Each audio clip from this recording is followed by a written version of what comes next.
I hadn't quite thought about it in those terms, but it is telling that they're using a Jay-Z Kanye West song for the commercial to hype up the fight. And when you listen to the way Conor McGregor talks, some of the verbal put-downs he uses, there is sort of a hip-hop battling MC mentality to it. It's like he's standing up there for a freestyle in the movie 8 Mile and just tearing down one person after the next as they come at him. Well, it could be worse. It could be Metallica Saint Anger or Metallica Enter Sandman. You know, it's one of those things that's been overdone. It's a fresh new take, a fresh new song, really, for their promotion materials. And my point is that it really does fit Conor McGregor's personality. He does have that hip-hop swagger about him. Does he still come out to shipping off to Boston, or? Who knows what he'll come out to for July, but whatever it is, the place is going to erupt. Yeah, it's true. We move on to UFC Fight Night 68 this weekend, and the main event is Tim Boestsch against Dan Henderson. Dan Henderson fighting in 2015. You always hear one more fight, one more round. Is this Henderson, is he on his farewell tour now, or is he considered a contender for the middleweight championship? I don't know if either of these guys can be considered a contender at this point. I know you're going to point to the rankings. Go ahead and do so. Yeah, Dan Henderson in the middleweight division is actually not ranked, and Tim Boestsch is number 13. It's not exactly a rankings fight here. Well, the upside is Henderson would be ranked with a win, and the upside for Boestsch is that he beats a legend and moves up several spots by doing so. So it is a ranking fight in that respect. But it's not like two ranked fighters, though. It's one and one hoping to crack the top 15. Right, which is why I'm saying there's not a lot of possibilities for a future contender here, because Dan Henderson, by all rights, probably on the tail end of his career. Tim Boestsch, journeyman fighter, has some great performances, has been shocking in a couple of upsets, but do we really see him beating anybody in the top 5? Like, give the listeners right now the names of the top 5, and you tell me if you think he can beat any of them. Rockhold? No. Souza? No. Belfort? Maybe on a fluke. Belfort is up one spot to 3. Number 4, down one spot, is Lyoto Machida. No, he's not beating Machida. And number 5, yes, he's still ranked, ladies and gentlemen, Anderson Silva. I don't think he beats Silva either. I still don't agree. We've had that discussion. I'm not going to go there. It's just guys who were suspended or out for X amount of time. They should be dropped. Give other guys a chance. It's not up to me. I know. Not saying it is, but I do notice one thing in the middleweight division, and I'm not sure if it's a typo or if it's real, but there is a tie for number 6 in the middleweight division. Okay, tell everybody what that is. Don't leave them hanging. Yoel Romero and Gegard Mousasi. That just means that they're both considered right there by the voters, so it ended up mathematically even. Mousasi up 1-6, asterisk there. Ladies up 1-9, and Bisping down 1-10. But, Boestsch 13, he beats Henderson. Does he go up? I don't know. I mean, the next 3 guys above Boestsch is Philippou at 12, Dalloway at 11, and Bisping at 10. So there is room for him to go up 1 or 2 if he wins. Yeah, I could definitely rank him over Philippou with an impressive win. Yeah. Moving on to the same main event, Ben Rothwell against Matt Mitrione. Yeah, this won't last long. Nope, this is not, they're not getting paid by the round here, folks. This is going to be short and sweet. Give us your prediction, Peter. Who wins this fight? Rothwell. Yeah, I go with Rothwell too. Looking at the rankings, Mitrione actually went down one spot to 13. And Rothwell went up 1-9. So Rothwell up 1-9, Mir down 1-10, Antonio Bigfoot Silva up 1-12, and Matt Mitrione, as I said before, down 1-13. So it's not like Mitrione doesn't have a puncher's chance. He's always going to land like a ton of bricks, but Rothwell is the more well-rounded fighter of the two of them.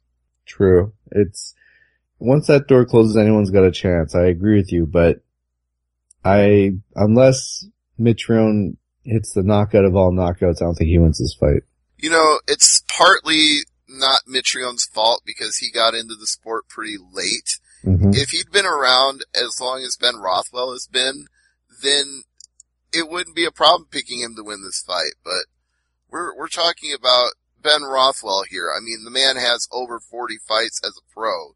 He's beaten some of the best in the business. He's beaten Alistair Overeem, for God's sake. He knocked him out in the first round. Now, this is one thing I find very interesting is that Mitrione came to prominence on The Ultimate Fighter Season 10, the heavyweights, right? Yes. Kurt Angle was supposed to be on that show. Can you imagine Kurt Angle with Kimbo, Mitrione, and Roy Nelson? No. Would have been an entertaining season. More entertaining, I should say. I'm kind of glad when you tell me that he wasn't medically cleared to be on that show, because I don't think I want to see him mixing it up with Matt Mitrione and Big Country and Kimbo. I'd teach him a few things on wrestling, though. Well, sure, he could probably take down half of those guys, but he'd also, I don't want to see a guy with his kind of neck issues getting repeatedly hit in the head. That's not a good idea. I just look back at that season 10 and there are a few big names who are still in the promotion. And we're season 21 now? Right. Well, it's funny you're talking about this because for my own edification, I went and looked at Ben Rothwell's record because I know it's impressive, but even before that season of Ultimate Fighter, Rothwell held a win over Roy Nelson in the International Fight League. Yeah.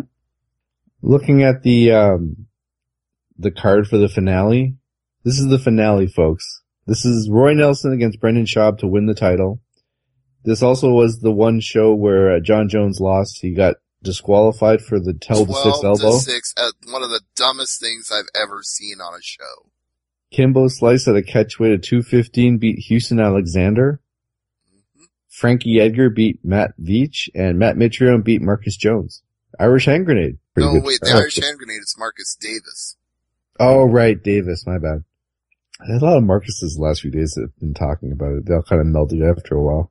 Alright, moving on, we got Dustin Poirier against Yancy Medeiros. Any thoughts on that one? Let's just look at the records of each fighter, since I can't think of anything else to talk about. Poirier, 4 out of his last 5. His only notable loss was to the guy we were just talking about earlier, Conor McGregor, the notorious bad boy of MMA. So, it's not doing too bad when the only guy who beats you is Conor McGregor. So, on paper, Poirier is alright. And Medeiros has only won 2 of his last 5, but they are the last 2 fights that he had. And they were both chokes. One was a reverse bulldog choke. You rarely ever see that. It earned him a performance of the night bonus. And then he got a second bonus for a guillotine choke on Joe Proctor. So, Medeiros may be entering a career renaissance right now with his last 2 performances. You know what? This isn't helping. I thought looking at their fight records would actually give me a better idea, but instead I'm going to have to look at the odds and see what they have to say about this fight, because I think it could be, the fight of the night contender, because these 2 guys will bring it for sure. Well, this is practically a coin flip. We've got plus 165 on Medeiros and Poirier as the minus 190 favorite. In fact, those are some very familiar numbers. The other 2 fights, I didn't give you the odds for yet. I'm going to give them to you now. Mitrione, minus 190. Rothwell, plus 165. So they've actually got Mitrione as the favorite, but it's still kind of a coin flip. That'll change it for the weigh-ins, I bet you. It could. It very well could. And Boestsch, minus 190 on Henderson, plus 165. I agree with that. Yeah, I could see that. Thiago Tavares against Brian Ortega. Well, since I'm talking about the lines, Tavares is minus 175, Ortega plus 155. Don't see them on the rankings at all for either that fight or the previous fight with Poirier and Medeiros. I don't know. I mean, I'll probably go with Tavares. Yeah, I think I will too. Joe Soto against Anthony Burchak. Minus 170 for Soto. Really? Yep. Well, remember, he did go out there and have a great fight with TJ Dillashaw. Which is, pretty good. Wasn't he like a last minute replacement though for that fight? He was a very last minute replacement because Renan Barão couldn't make weight. Oh yeah. I think Soto with a win here will, guarantee his job for a few more fights, but a loss here, the way they're cutting fighters, I don't know. Yeah, it is a risky proposition, especially because the bantamweight division is pretty deep, so you don't want to take too many losses. No. And number 11, Francisco Rivera against Alex Caceres. Can Caceres, I don't believe, is ranked right now in the bantamweight division, but a win here would change that. This is not just like a coin flip. This is literally 100%, absolutely without question, a coin flip. Yeah. Minus 105 for Caceres, minus 115 for Rivera. That's not a mistake. They're both the favorite, which means throw a coin in the air and see where it lands, because that's who's winning this fight. On the prelims, is there anything that catches your eye? I mean, Sean Jordan, Derek Lewis would be good. Yeah, that should be a slugfest. Akhmedov and Ebersol in the welterweight division. It could be an interesting fight. You're pretty big on Ebersol, though. I find Ebersol entertaining. He's kind of a character. Yeah, we don't have enough of those in UFC. I know, no shortage, right? But nope. Even amongst characters, he does stand out, so. Joe Proctor and Justin Edwards? Yeah, that could be a very good fight, and, you know what? So could Collier and Abreu. That could be a good fight for middleweight.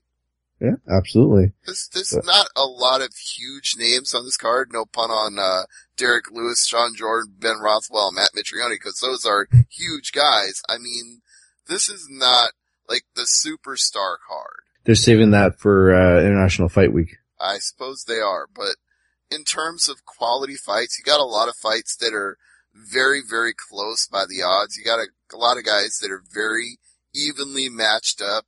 You got to give it up right now and say that Joe Silva did an excellent job pairing off fighters for this card. Absolutely. Well, last few shows has been really good too. I mean, he's really in tune with what makes entertaining fights.